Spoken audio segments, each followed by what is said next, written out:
di salah satu bank, yaitu Bank BTN, dengan tujuan untuk membuka rekening. Ini buktinya, lokasi bank ini terletak di Condong Catur, lebih tepatnya lagi bersebelahan dengan Ring Road Utara. Oke teman-teman, dalam video kali ini saya akan menjelaskan terkait dengan pertumbuhan dan stabilitas ekonomi yang ada di Indonesia.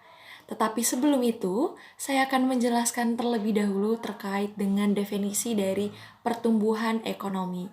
Jadi, pertumbuhan ekonomi ini didefinisikan oleh salah seorang ahli yang bernama M.P. Todaro yang mendefinisikan bahwa pertumbuhan ekonomi adalah suatu proses yang baik di mana terjadi peningkatan kapasitas produksi dalam suatu perekonomian sepanjang waktu, dan hal tersebut berdampak terhadap peningkatan pendapatan nasional.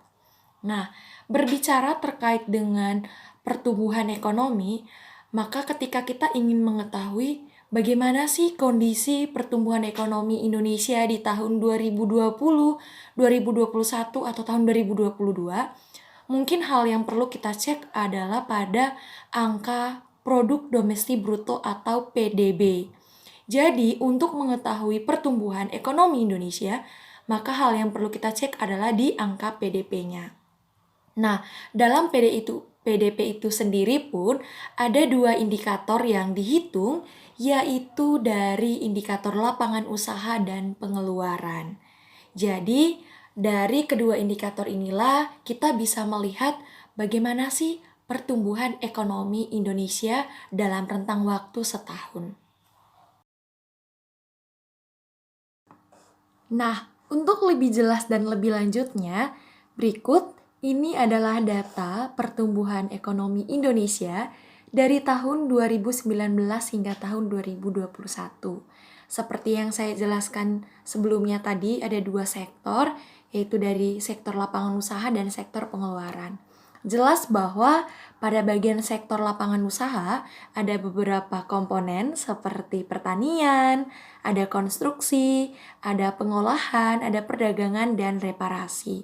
Nah, yang paling mencolok di sini adalah pertambangan dan penggalian, di mana tahun 2019 angkanya sebesar 1,94.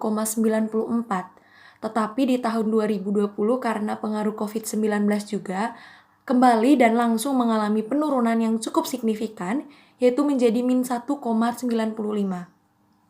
Kemudian karena mencoba beradaptasi dan melakukan recover kembali, sehingga di tahun 2021 angkanya kembali berubah menjadi 4,0.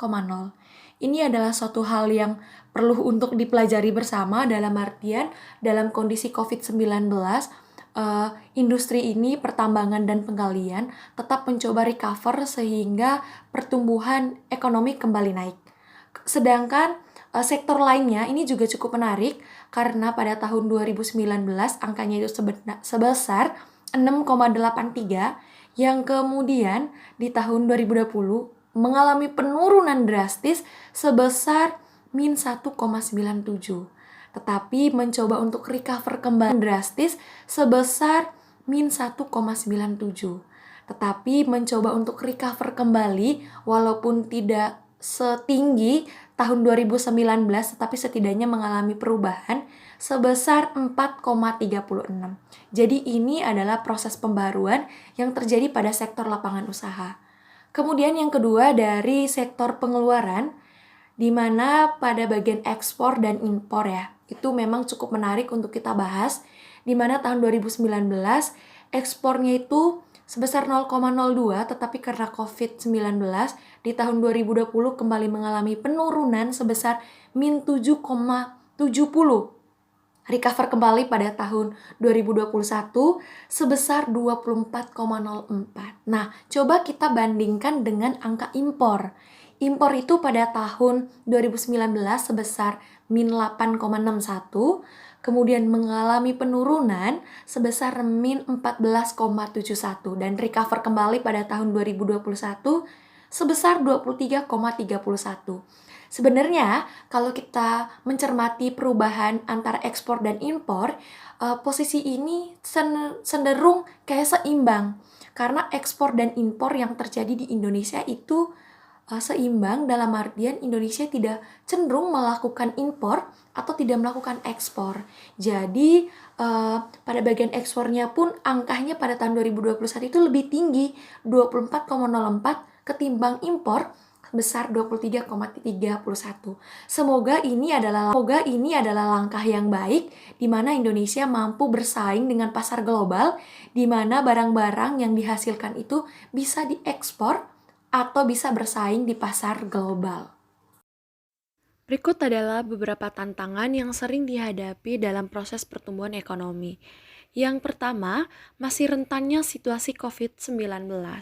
Saat ini COVID sudah masuk dalam situasi endemik, masih riskan dan rentan. Akan tetapi antusias masyarakat untuk vaksin itu sangat rendah. Jadi ini beberapa hal utama yang disampaikan oleh Yosef Rizal selaku Kepala Departemen Ekonomi Indonesia. Kemudian yang kedua adalah terjadinya transformasi digital. Jadi dituntut semua sektor di bidang ekonomi untuk bisa beradaptasi dengan situasi yang ada sehingga bisa menjadikan sebuah momentum perubahan. Yang berikut, pembaharuan di bidang digital ini pun dihambat oleh infrastruktur, sumber daya manusia, skill yang dimiliki, sehingga memang perlu melakukan pembaruan terlebih dahulu. Dan yang terakhir adalah produktivitas rendah, ditunjukkan oleh kapital, tenaga kerja, dan total faktor produktivitas masih belum optimal. Tadi di bagian tantangan yang dihadapi oleh pertumbuhan ekonomi Indonesia, maka solusi yang perlu untuk dilakukan yang pertama adalah memprioritaskan hal-hal yang mendasar untuk mendukung pertumbuhan, seperti sumber daya manusia, skill, meningkatkan produktivitas, sehingga hal-hal dasar ini bisa mendukung pertumbuhan ekonomi Indonesia. Kemudian, untuk proses yang transformasi digital, maka pemerintah perlu melakukan pembaharuan kebijakan, di mana kebanyakan kebijakan yang diperlakukan oleh pemerintah masih berbasis yang lokal atau tradisional, maka itu perlu disesuaikan dengan kondisi zaman, di mana kita melakukan proses pembaharuan di bidang teknologi atau digital, maka kebijakannya pun perlu untuk diperbaharui, sehingga memang masyarakat yang ingin berkecimpung di bidang itu bisa dipermudah, baik dari segi perizinan. Nah, baik, setelah kita membahas terkait dengan pertumbuhan ekonomi Indonesia, selanjutnya kita akan berbicara terkait dengan stabilitas ekonomi Indonesia. Jadi stabilitas ekonomi itu didefinisikan sebagai suatu kondisi yang menggambarkan indikator makroekonomi itu bergerak ke arah yang menguntungkan. Jadi indikator dari stabilitas ekonomi adalah pertumbuhan ekonomi yang dibahas sebelumnya, kemudian ada inflasi, kemudian nilai tukar dan suku bunga. Tetapi dalam video kali ini, indikator yang akan kita bahas adalah pertumbuhan ekonomi dan inflasi. Nah, apa sih inflasi itu sendiri? Inflasi adalah suatu kondisi di mana harga barang itu naik secara serentak dengan nilai yang cukup tinggi dan terjadi dalam rentang waktu yang cukup lama. Jadi untuk mengetahui bagaimana sih kondisi pertumbuhan ekonomi dan inflasi yang ada di Indonesia, berikut data-data yang akan ditampilkan. Jadi ini adalah data terkait dengan stabilitas ekonomi Indonesia yang dilihat dari indikator inflasi dan pertumbuhan ekonomi Indonesia dari tahun 2008 hingga 2018. Jadi di sini ada berbagai dinamika penurunan dari sisi inflasi, itu Indonesia kerap kali mengalami inflasi naik dan turun, kadang curam, kadang datar, tetapi dari waktu ke waktu memang mengalami perubahan dan cenderung tidak stabil. Kemudian dilihat dari sisi pertumbuhan ekonominya pun sama, itu ekonomi di Indonesia pun mengalami penurunan, naik dan turun, dan kita bisa kaitkan dengan video sebelumnya tadi yang memang ada beberapa hal-hal juga yang mempengaruhi pertumbuhan ekonomi, dan salah satu indikatornya juga pun untuk membuat pertumbuhan ekonomi ini stabil adalah inflasi, atau bagaimana sih harga barang yang beredar di tengah masyarakat. Nah, Lebih lanjut, kita akan membahas terkait dengan tantangan yang dihadapi oleh stabilitas ekonomi. Jadi, kita akan membahas dari sisi inflasi dan pertumbuhan. Tetapi pertumbuhannya sudah dijelaskan sebelumnya tadi. Jadi, tantangan yang sering kali dihadapi oleh inflasi ya tentu terkait dengan harga barang. Kenapa harga barang cenderung mengalami kenaikan? Apalagi biasanya itu inflasi itu sering terjadi menjelang hari-hari besar seperti Idul Fitri ataupun Natalan Tahun Baru, itu harga barang cenderung lebih tinggi daripada biasanya.